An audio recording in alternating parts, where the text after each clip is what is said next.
Grécia Antiga. O berço da civilização ocidental.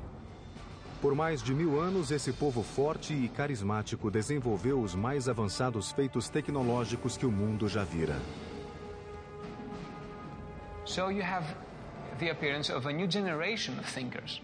And you have a reason to build things, to understand nature, to create technology. Obras de engenharia tão impressionantes que os povos antigos acreditavam que haviam sido construídos pelos deuses. One thing that we should really wonder is how on earth these people managed to lift these truly huge, gigantic stones. Essas maravilhas tecnológicas foram estimuladas por líderes cuja sede de grandeza uniu um povo e os lançou às alturas de um império.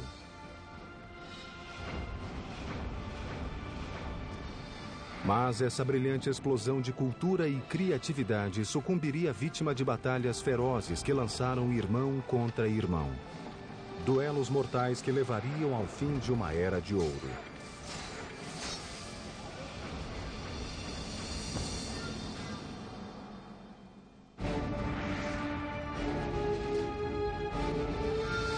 Construindo um império. Grécia. Setembro de 480 a.C. Amanhecia na ilha de Salamis e sobre o estreito canal que a separava da Grécia. O mar calmo não dava sinais da grande batalha que estava prestes a começar ali. Mas no fim do dia o Mediterrâneo estaria vermelho, tinto de sangue.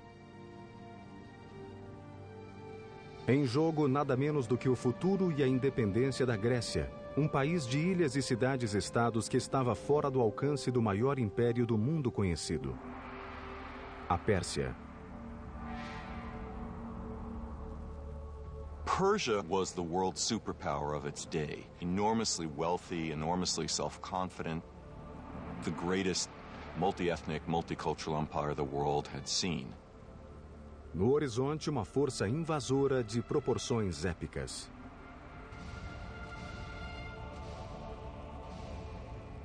...700 navios com 150 mil guerreiros determinados a anexar a Grécia ao seu império. Mas um grego estava alerta e pronto para a batalha. Seu nome, Temístocles, um almirante e político ateniense que há anos se preparava para esse momento. But going up against Persia, the world's greatest superpower of the time, would be no day at the beach for Themistocles. Hello, I'm Peter Weller. First of all, the Greek naval fleet was outnumbered 2-1. Second of all, Themistocles faced the almost insurmountable problem of trying to unite a completely disparate and contentious group of warriors into one command. You see, the good news about the civic development of ancient Greece was the city-state. Each of these city-states was sort of a self-contained, self-reliant mini-country within Greece. But the bad news about the civic development of ancient Greece was the city-state. Because inasmuch as each of these city-states sort of spoke the same lingo, worshipped the same gods, there was really no sense of a national unity, and their only priority was their own particular regional and cultural agenda. At best, they didn't get along. At worst, they were violently at each other's throats. Se existia alguém que podia unir os atenienses, esse alguém era Temístocles. Um homem que não vinha da aristocracia e não se envergonhava que seus conterrâneos soubessem disso. He was always an outsider, and he saw himself as an outsider, and he prided himself on his lack of polish. He said that he might not know how to tune a lyre or to sing well, but he knew all you needed to know to make a city great and free. Não era a primeira vez que Temístocles enfrentava os persas.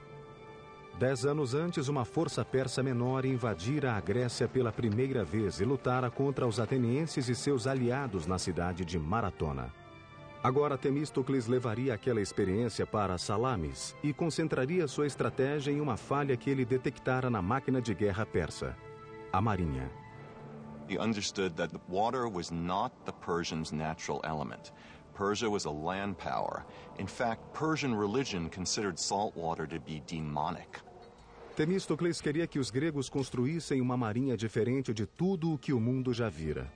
O trabalho começou imediatamente em um ritmo intenso para construir uma frota de 200 triremes, o navio mais mortífero do mundo antigo. Trireme's about 130 feet long. It's light and sleek, and it's tipped with a wooden ram covered in bronze at the water level, and that is the offensive weapon of the trireme. Might think of the trireme actually as a guided missile. O trireme consistia de 170 remadores em 3 níveis separados. 62 no nível mais alto, 54 no meio e 54 no mais baixo. No nível mais baixo, os remadores sentavam-se tão baixo no porão do navio que seus remos ficavam a apenas 45 centímetros acima da linha do mar. So you have a ship, a wooden ship, that is powered from the oars. It can go up to 8 knots or 9 knots, which is an amazing speed for the ancient world. And it can attack like a missile. And the rowers, of course, have to learn how to work as a team. They have to learn to row together in unison, which is an easy thing to begin to do, but a very difficult thing to master. A frota de triremes de Temístocles ficou pronta em poucos anos e no tempo exato. Na primavera de 480 a.C., a Pérsia lançou um maciço ataque contra a Grécia. Temístocles sabia que a frota persa era maior que o conjunto da frota grega na proporção de 2:1. Então ele engendrou um plano simples, mas ardiloso para manter os gregos unidos e nivelar as forças.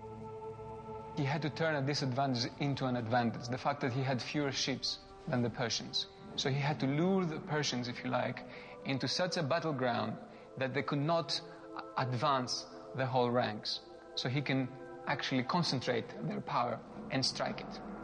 So the best place that he could do that was at the Straits of Salamis.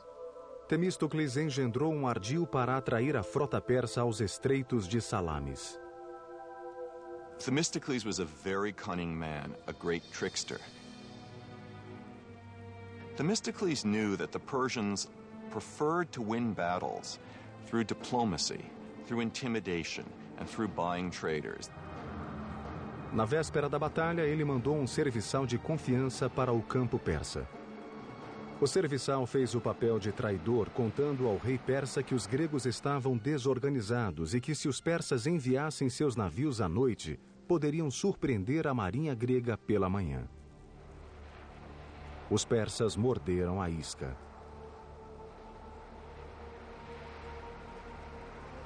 And so at dawn, the Persians discovered to their shock that the Greek fleet, instead of being about to flee, was getting into battle formation, and that they, the Persians, would have to fight. So it was a perfect setup of a battle by Themistocles. 200 triremes, movidos por 34.000 remadores gregos, se dispuseram em linha, não cedendo espaço para os persas manobrarem nos estreitos. A armadilha funcionou perfeitamente. Os ataques se mantiveram pelo dia todo. Os triremes gregos cercavam os navios persas e depois arremetiam com suas vigas dianteiras. And the Persian officers died in unusually high proportions. A batalha foi tão confusa, caótica e apavorante que ao fim do dia os gregos sequer tinham certeza de terem vencido. Mas os milhares de cadáveres inimigos nas praias de Salamis revelavam uma decisiva vitória grega. Algumas fontes históricas afirmam que os persas perderam 200 navios e os gregos 40. Os persas que não tinham se afogado eram mortos por soldados gregos que esperavam na praia. Had the Greeks not won the Battle of Salamis, the Greek civilization, or ancient Greece, its values that we all share in our today's world, may never have been there. Após a formidável vitória em Salamis, Temístocles foi aclamado herói. Mas suas ambições pessoais começaram a fazer crescer o ódio de seus muitos inimigos políticos. Foi só uma questão de tempo até que a cólera da Assembleia transbordasse. Athens at this time had a practice called ostracism, an annual unpopularity contest, in which the people would vote for the politician who they felt was most disruptive, most dangerous to the political process, and they would exile him for 10 years. Em 471 a.C., Temístocles foi condenado ao ostracismo. Por uma assombrosa ironia, foi obrigado a pedir abrigo ao inimigo que tanto se esforçara para derrotar. ele nunca mais viu Atenas. Amazingly, he was forced to flee to Persia itself, where he found refuge, and he ended his life speaking Persian, working as an administrator for the Persian king, helping the Persians govern Western Asia Minor. Temístocles desempenhara seu papel em uma épica história de poder e de conquistas que se inspirara em um passado glorioso. Os lendários contos sobre deuses e heróis narrados em épicos como a Ilíada e a Odisseia. As histórias podem ser mitos, mas as conquistas desses ancestrais gregos foram reais e ainda hoje se mantêm.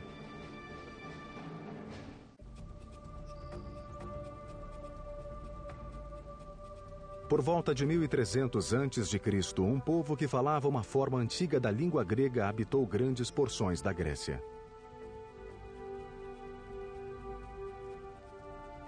Eles eram conhecidos como micênios e durante anos suas guerras e escândalos, proezas e conquistas foram matéria-prima de lendas e estabeleceram os alicerces da civilização grega.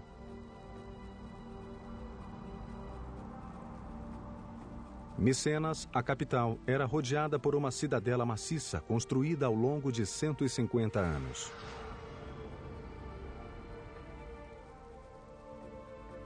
De acordo com o mito, nesta cidade os micênios foram liderados por um rei chamado Agamenon, cujas lutas épicas foram registradas pelo poeta Homero no século VIII a.C. em duas das narrativas mais famosas da história, a Ilíada e a Odisseia. So, the Iliad was something like the Bible for ancient Greeks. It contained a moral story. It told you how you should live.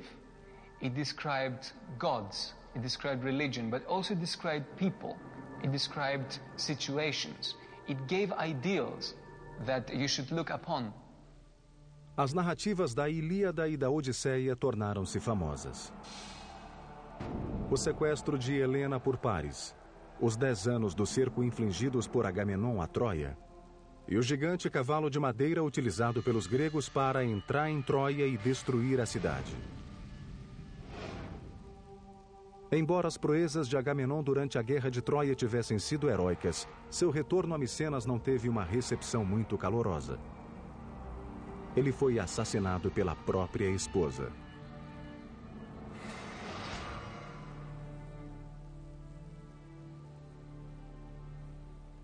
Scholars have debated for centuries whether or not Homer actually penned the Iliad and the Odyssey, or whether he just collected the folk tales of song, or whether he had anything to do with them at all. But if the ancient Greeks came back today, they'd scoff at this pithy harangue. Because of the ancient Greeks, Homer wasn't just some top 40s folk singer, nor was he the best-selling hack writer of some piece of pulp fiction. Homer was an historian. And these legends weren't the bedtime stories to be whispered to the kiddies before the oil lamps were blown out. These were accountable facts.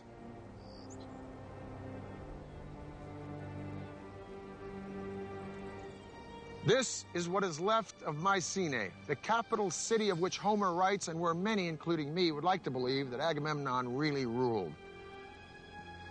These ruins show us that not only were these early Greeks master builders, but they were capable of some amazing engineering feats. As you approach Mycenae, first thing, of course, that you will see is the fortification walls, which are very impressive. And immediately you have this feeling of awesome. Os muros da cidadela de Micenas são formados por blocos de pedra e cada um pesa cerca de 10 toneladas. Foram dispostos com tal precisão que cada pedra se encaixa perfeitamente no bloco adjacente. Mas, como vista inspiradora, nada em Micenas chega perto da colossal entrada principal da cidadela, o Portal do Leão. This is the Lion's Gate, the main gate to the citadel of Mycenae. It is one of the most stunning structures of all of early antiquity. It is an imposing piece of symbolism. It is an imposing piece of engineering. 2 lions standing fully upright, their paws on the base of a column, their heads, which are missing, would be turning outward. Anybody approaching this gate would know that Mycenae stood for one thing: power. Structurally, the gate looks to be a standard engineering practice of post and lintel construction. These vertical elements here, these massive piers, are the posts supporting the lintel, the horizontal element, which weighs about 12 tons. But it is above the gate where the lions live that the engineers took it one step further. If you look at this triangle of indented stones right by the lions, it develops an element that we call the corbelled arch. Suppose you have these 4 stones, and instead of piling them up, you try to create an opening from that side, and you steal a little bit of space by putting them this way. This is corbelling. If we are a little bit more ambitious because this is not sufficiently large, and we try to displace further these stones, still in corbelling, then we are running this risk that this is falling down. So what is the little trick? It's simple. You start putting counterweight behind each of these corbelled stones. Now, this triangle, first of all, we should say that this is a true Mycenaean innovation. This is something that we see for the first time, most probably worldwide. So in that sense, we are looking at something that's very innovative, very new.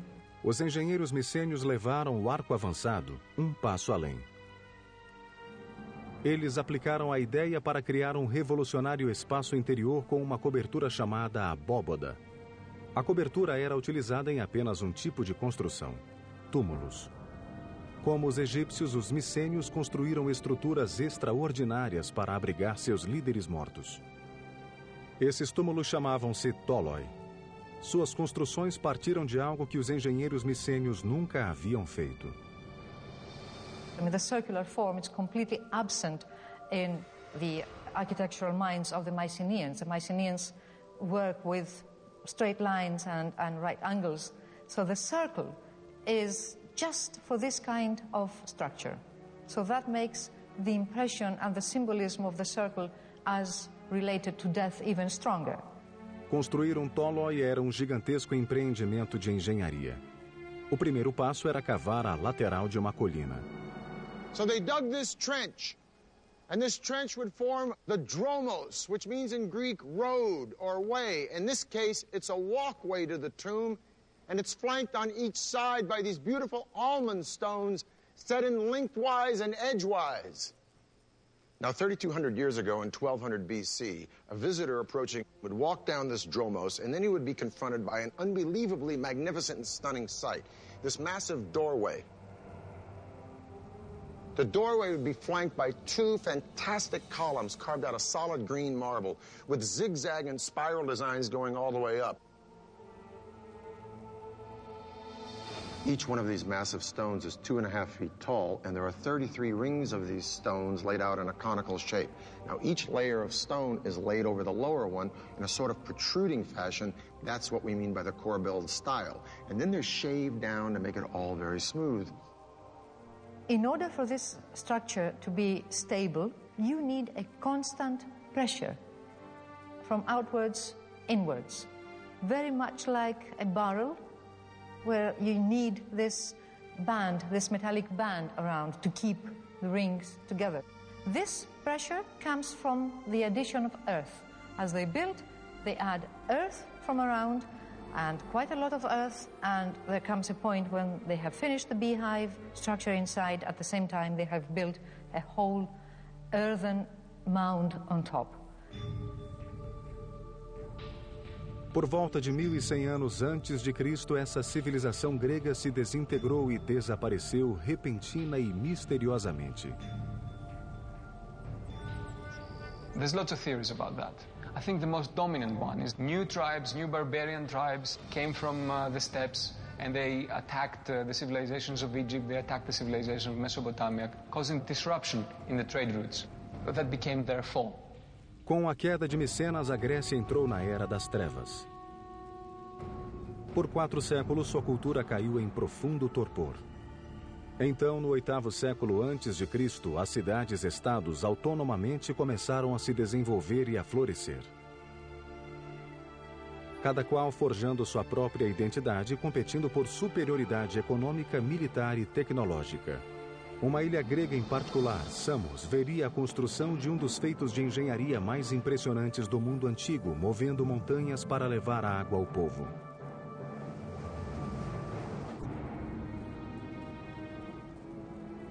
Esparta, Atenas, Corinto, Tebas.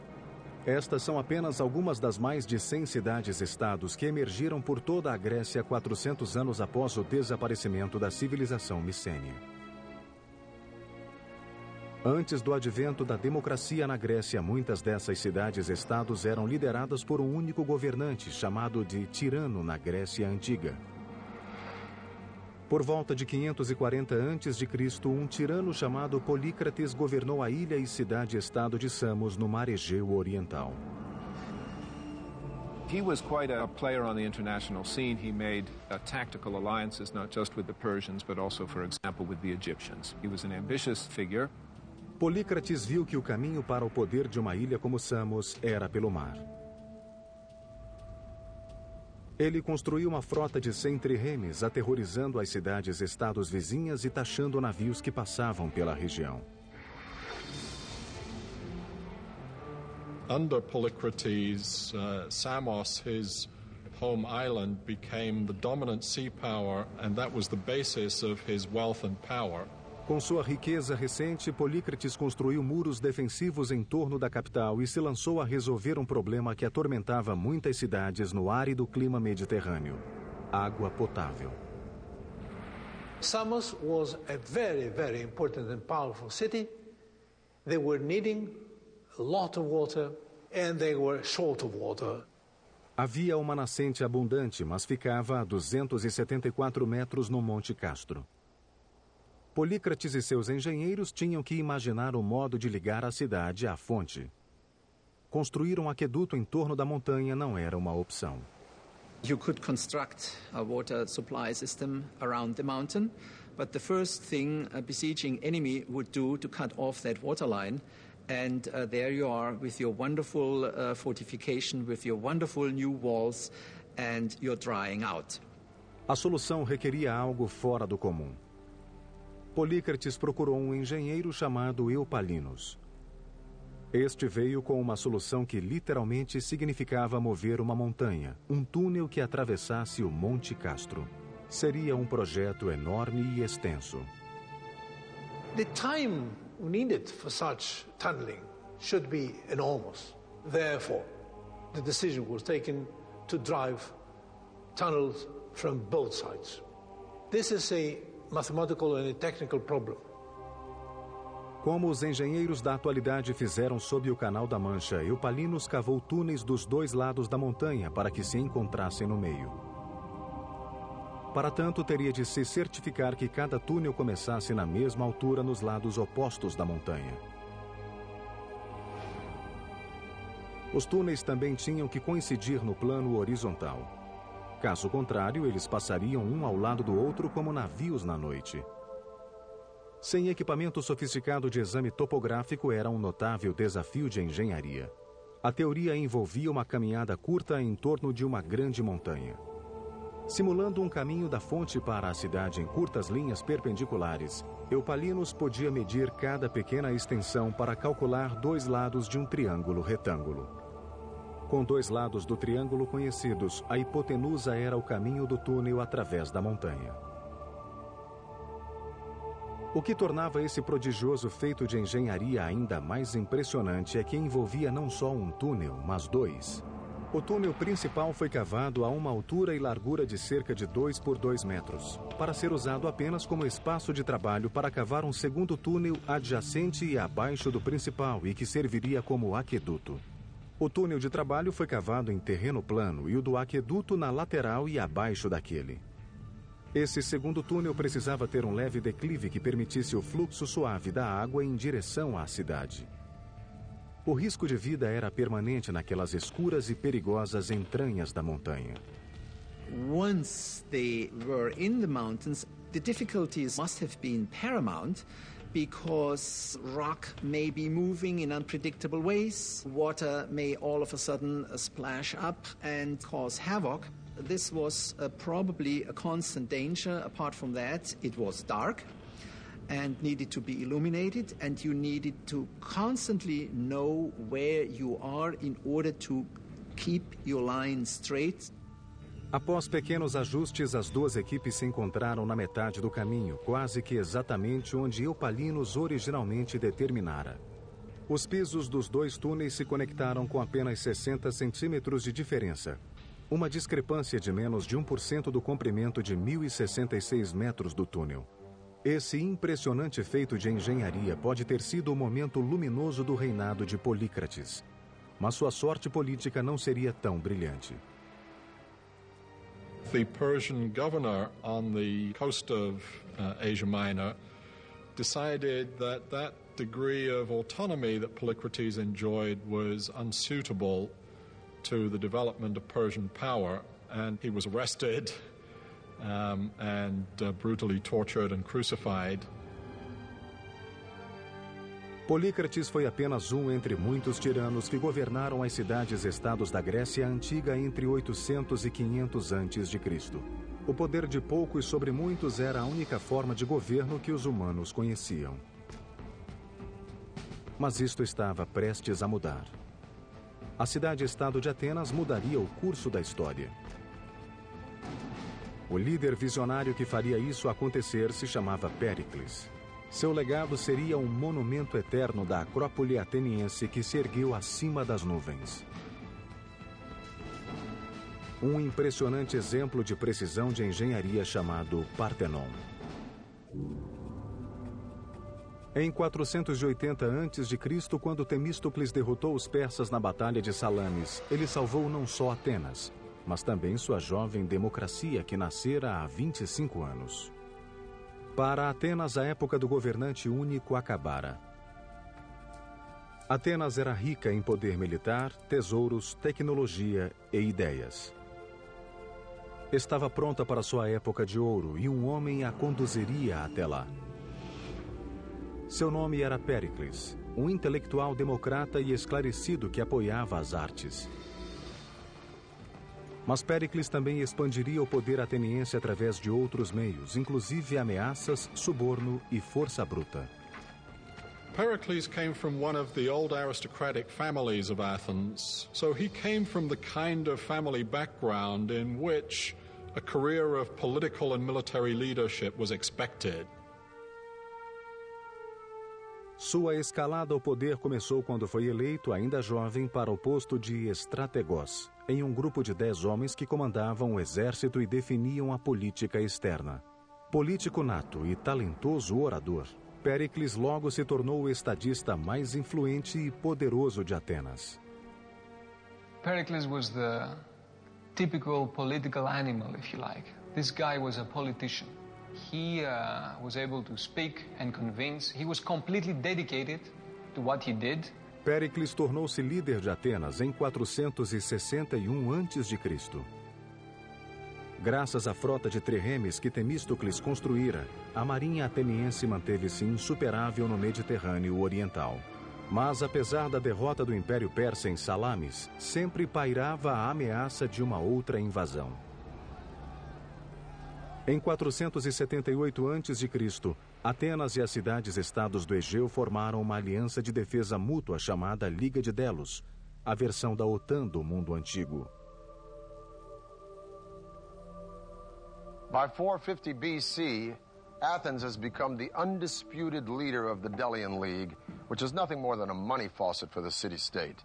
But Pericles, as undisputed leader of Athens, finds ways to put this money to the best possible use by building massive public structures that best reflect the grandeur and magnificence of Athens. Now, legend has it that Poseidon, god of the sea, and Athena, goddess of wisdom, each came to the Acropolis to compete for the patronage of the city, the outcome to be decided by the inhabitants. Poseidon struck the ground with his trident, and up popped a spring. Athena struck the ground with her spear, and up came an olive tree, which not only suggested sustenance for the Greeks, but a possible outlet for a commercial venue. Thus, Athena became the patron goddess of the city.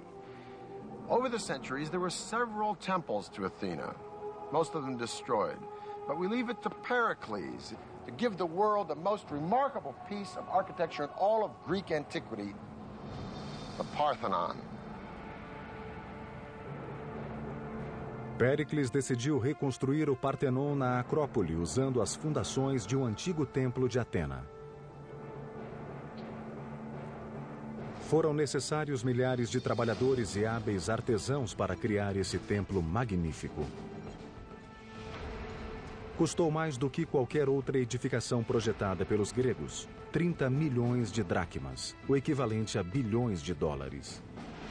That's an amazing amount, but keep in mind that was a huge state enterprise.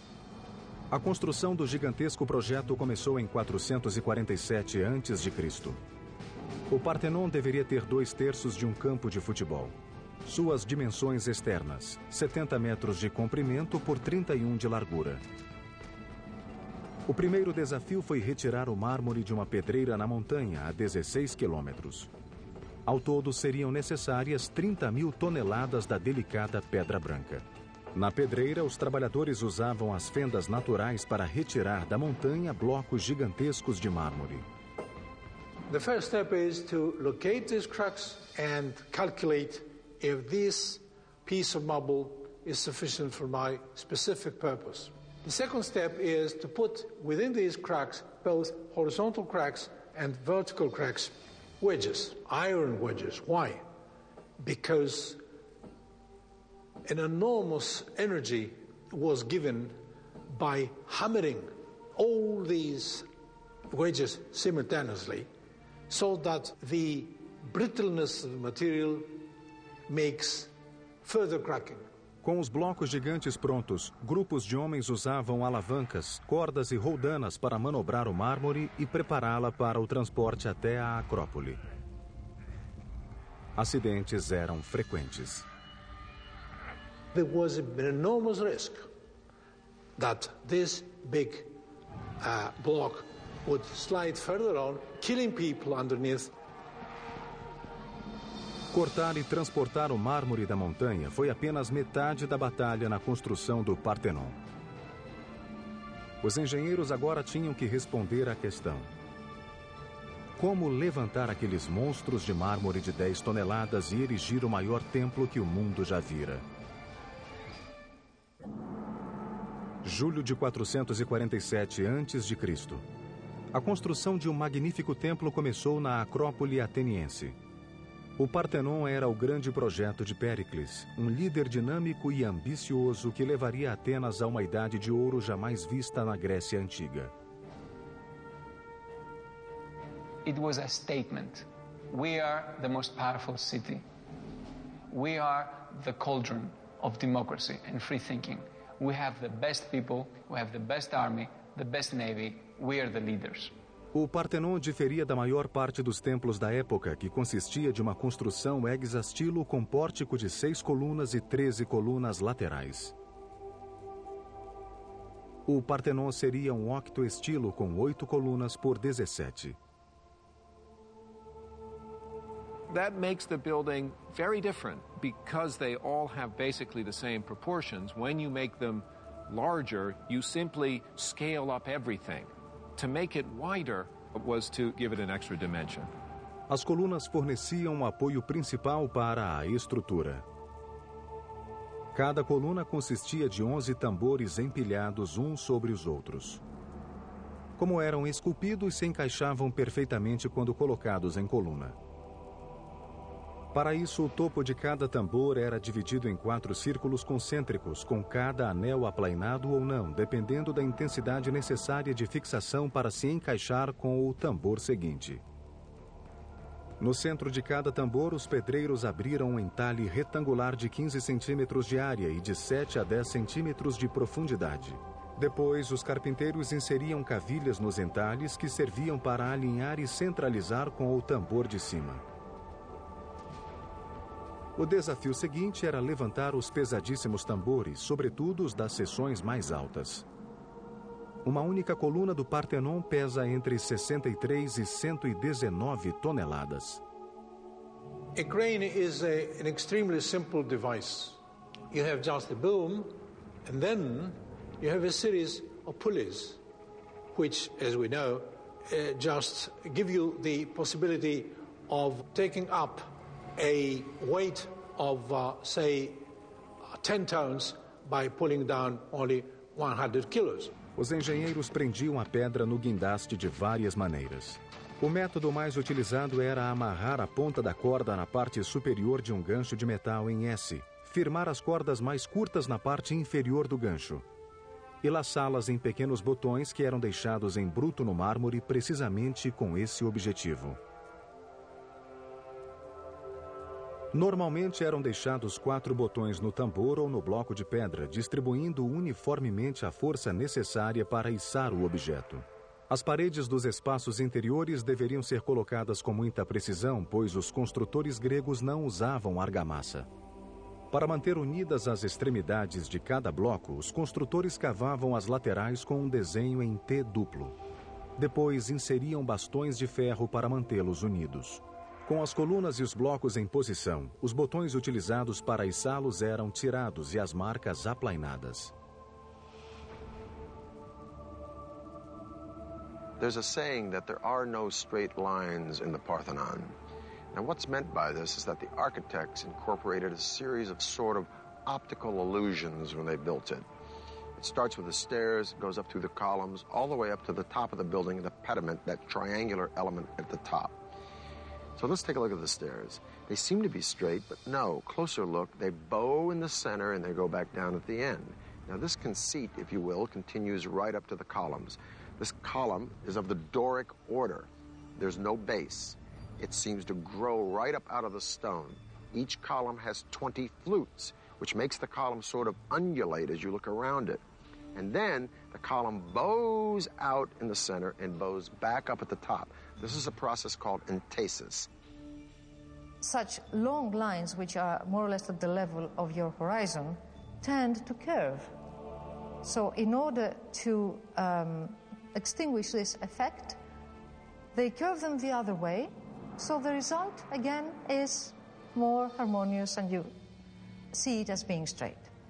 Because if it was all straight, perfect, right angles, then you will see it like that. A principal função do Partenon era dar abrigo à monumental estátua de Atena.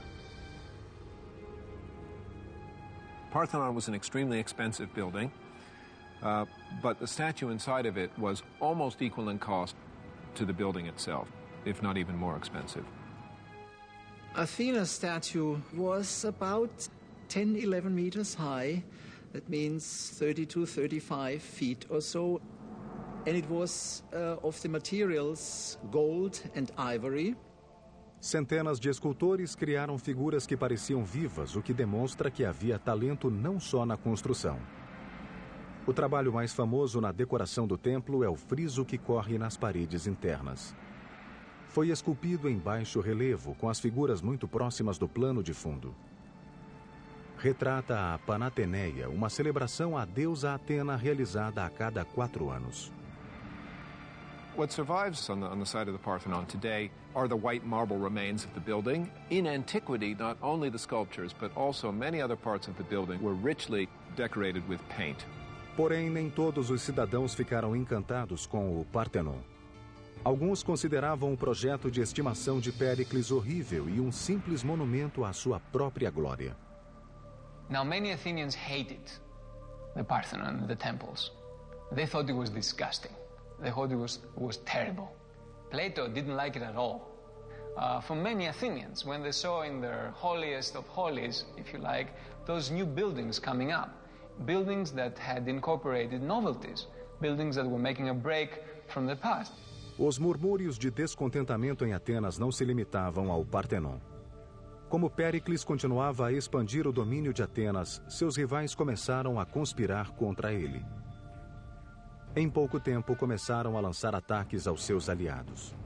No topo da lista estava uma mulher bonita e culta chamada Aspásia, membro da elite da casta Hetera e companheira de Péricles. Hetairai were high-class courtesans, often compared, for example, to geishas in Japanese culture. Hetairai moved in the top circles in Athenian and Greek cultural life. Em Atenas, as mulheres deviam se submeter ao domínio dos homens, mas Aspásia era a exceção à regra. Péricles a tratava como igual, e sua companheira rapidamente se tornou parte da elite ateniense. But they became a well-known couple, and to the sort of astonishment and some scandal of the Athenian people, Pericles was even to be seen actually kissing Aspasia publicly. And of course, public displays of affection were not anything that one expected to see in classical Athens. Em 432 a.C., após quase 15 anos de construção, o Partenon foi finalizado. Essa homenagem a Atena fez o que Péricles queria: divulgar o poder de Atenas para o mundo. Ironicamente, a supremacia que o Partenon simbolizava já estava em declínio. E Esparta, o inimigo de longa data de Atenas, em ascensão.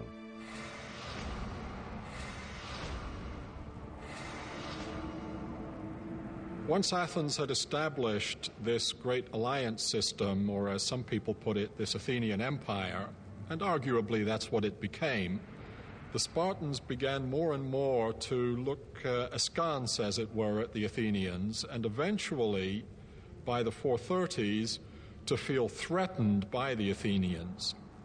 Em 431 a.C., Esparta atacou Atenas.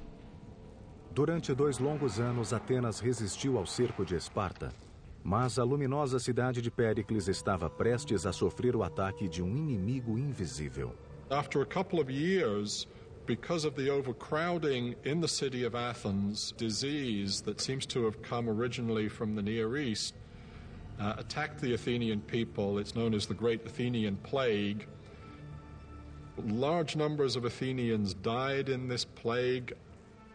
Péricles, então, com mais de 60 anos, sobreviveu à peste, mas estava fisicamente debilitado e sobre ele pesava a culpa pela desgraça da cidade.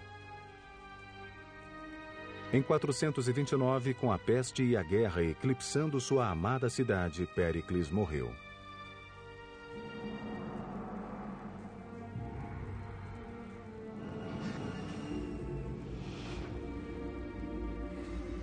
O conflito sangrento entre Atenas e Esparta, conhecido como a Guerra do Peloponeso, continuou por mais 25 anos. Até que em 404 a.C., Atenas sucumbiu.